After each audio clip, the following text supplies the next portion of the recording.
नमस्कार, मी Ujjwala बैसाने. Yes Marathi news मध्ये आपलं स्वागत. आता पाहूया एक स्पेशल रिपोर्ट. ठेकेदारांचं काम संथ गतीने सुरू, सार्वजनिक बांधकाम विभाग मुख्य अधिकाऱ्यांचे दुर्लक्ष. वसमत शहरात सध्या जोरदार विकास कामांचा धूमधडाका लावला आहे. छत्रपती शिवाजी महाराज चौक ते गवली मारुती मंदिर, नांदेड रोड, आसेगाव चौक, प्रमुख बाजारपेठेचे महामार्ग, नांदेड ते परभणीकडे जाणारा रस्ता खोदून ठेवल्याने नागरिकांना वाहतूक कोंडीचा सामना करावा लागत आहे. गेले कित्येक दिवस रस्ते खोदून ठेवून काम संथ गतीने सुरू आहे. या ठेकेदारांकडे सार्वजनिक बांधकाम विभाग तसे मुख्य अधिकारी दुर्लक्ष करीत आहेत, असा आरोप नागरिकांनी केलेला आहे.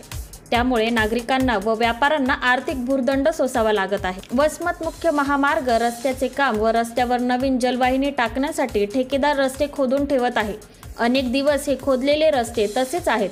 दरम्यान या खड्ड्यात जलवाहिनी टाकून ताबडतोब बुजविण्याची गरज आहे, तरी संबंधित ठेकेदार संथ गतीने काम करीत आहे. सार्वजनिक बांधकाम विभागातर्फे व नगर परिषद मार्फत दोन्ही कामं एकदाच होत असल्याने याचा फटका सर्वसामान्य प्रवासी, नागरिक, विद्यार्थी, शेतकरी व व्यापाऱ्यांना बसत आहे. त्यामुळे बाजारपेठेतील आर्थिक व्यवहार कोलमडले असून प्रवासी वाहतूक विस्कळीत झाली आहे. वसमत शहरात खोदलेल्या रस्त्यांमुळे नागरिकांना वाहतूक कोंडीचा सामना करावा लागत आहे.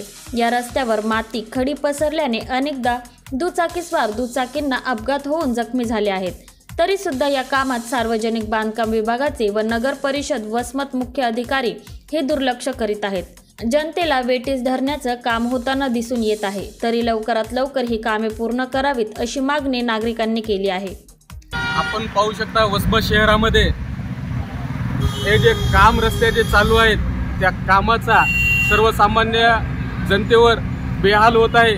जनता ही बेहाल होत आहे या कामामुळे.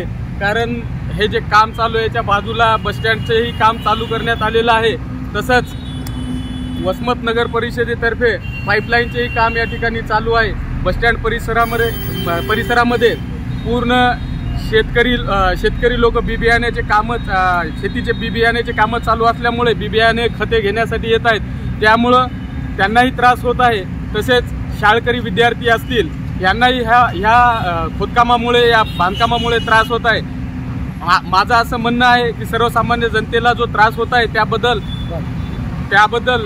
गुत्तेदाराने याची दक्षता घ्यावी व सायंकाळी हे जे काम सुरू केलं तर त्यामुळं थोडासा काही फरक पडेल.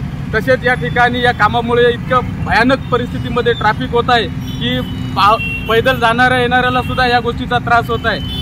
येस मराठीसाठी तालुका प्रतिनिधी हरनाम सिंग चव्हाण, हिंगोली. अशा प्रकारच्या ताज्या घडामोडींसाठी येस मराठी न्यूज यूट्यूब चॅनलला लाईक करा, शेअर करा आणि सबस्क्राईब करा आणि बघत रहा येस मराठी न्यूज.